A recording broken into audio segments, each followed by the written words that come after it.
Perdana Menteri Datuk Seri Ismail Sabri Yaakob mengumumkan pelaksanaan gaji minimum RM1,500 yang bermula 1 Mei lepas. Dan Menteri di Jabatan Perdana Menteri Datuk Seri Mustafa Mohamed berkata, bagaimanapun hanya perusahaan mikro, kecil dan sederhana PMKS yang menggaji 5 orang pekerja ke bawah dikecualikan sehingga Januari 2023. Dan untuk kita bincangkan perkara ini, kita bersama dengan Chris Daniel Wong, Presiden Dewan Perniagaan Digital Malaysia DPDM.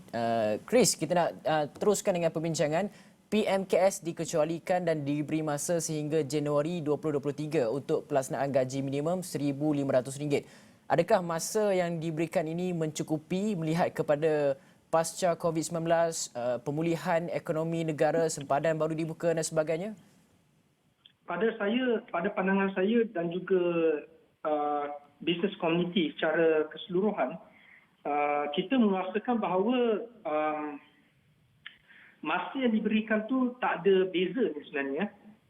Kenapa? Sebab isu sebenarnya ialah orang kata enforcement pada RM1,500 tu yang pada rata-ratanya tidak bertempat, tidak mengena. Sebab kalau kita lihat pada isu gaji minima tu, sepatutnya isu gaji minima tu ditentukan oleh market force ataupun keadaan pasaran. Apabila kerajaan mengumumkan gaji minima RM1,500 harus dilaksanakan, kita telah nampak bahawa harga barangan di pasaran telah naik secara mendadak. Kerana banyak syarikat, walaupun bukan 5 pekerja ke bawah, mungkin dia ada 6 pekerja, 7 pekerja dan sebagainya, mereka terpaksa mencari duit yang berlebihan untuk membayar gaji-gaji pekerja mereka.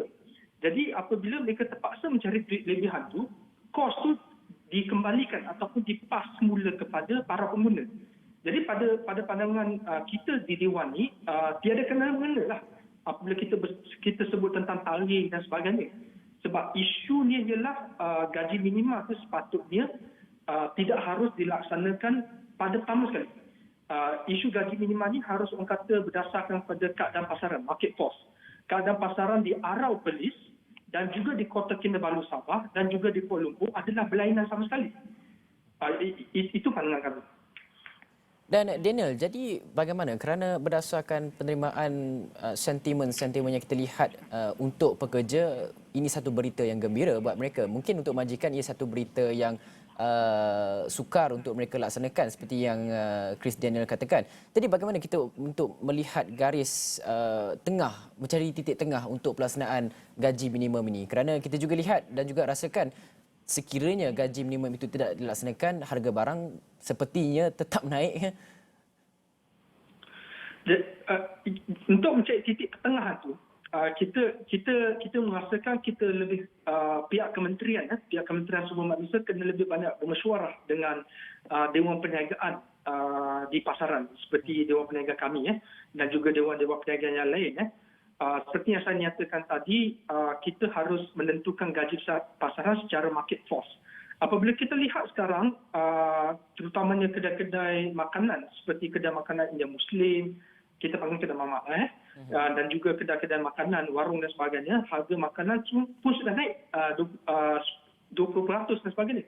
Dulunya harga teh tarik kita masih minum RM2.20, RM2.50 satu gelas. Tapi saya difahamkan sekarang ni harga teh tarik telah naik ke RM2.80. Ini adalah harga orang kata yang naik secara mendadak kerana mereka harus mencari duit lebihan untuk membayar gaji minima. Jadi itulah titik pertengahan tu yang kita kena lihat. Setiap kita kena bahagikan gaji minima ni melalui zon.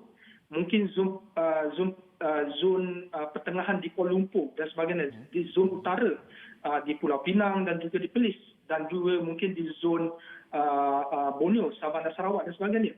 Jadi itu titik pertengahan. Gaji seharusnya dilaksanakan mengikut keadaan pasaran, bukan secara menyeluruh. Apabila secara menyeluruh, dia tidak akan membantu majikan sama sekali. Apabila pihak majikan mempunyai masalah, pihak pekerja juga akan mempunyai masalah kerana tidak dapat dibayar gaji. Itu yang kita akan nampak secara langsung, impak sebegini yang akan kita terasalah dalam sebulan dua. Dan Chris Daniel, adakah kita tahu juga bahawa PMKS sebenarnya meliputi boleh dikatakan 90% juga untuk kita punya businesses di Malaysia. Jadi adakah sekiranya pelaksanaan gaji minimum ini akan membuatkan sehingga penutupan gulung tikar dan sebagainya, adakah ia akan capai tahap itu jika kita tidak pahalusi daripada sekarang? Saya rasa mungkin tidak gulung tikar lah. Tidak banyak PMKS akan gulung tikar sebab isu gaji minimum ni. Tetapi mungkin para majikan akan menggunakan kaedah-kaedah lain untuk mengurangkan kos mereka. Contoh, selain daripada menggaji pekerja tersebut secara kontrak tetap, mungkin para majikan akan menggunakan kaedah gig economy untuk menggaji pekerja. Jadi mereka ni bukan orang kata pekerja secara tetap tetapi pekerja secara kontrak. Apabila pekerja secara kontrak sementara, gaji minimum tidak orang kata tidak dipraktiskan dalam keadaan sebegini. Jadi pekerja kontrak ni mungkin akan ketinggalan sebab mereka tiada kemudahan ataupun benefit seperti EPF dan SOCSO. Jadi ini mungkin ialah orang kata kaedah kelabu, orang kata grey area yang mungkin mereka akan gunakan.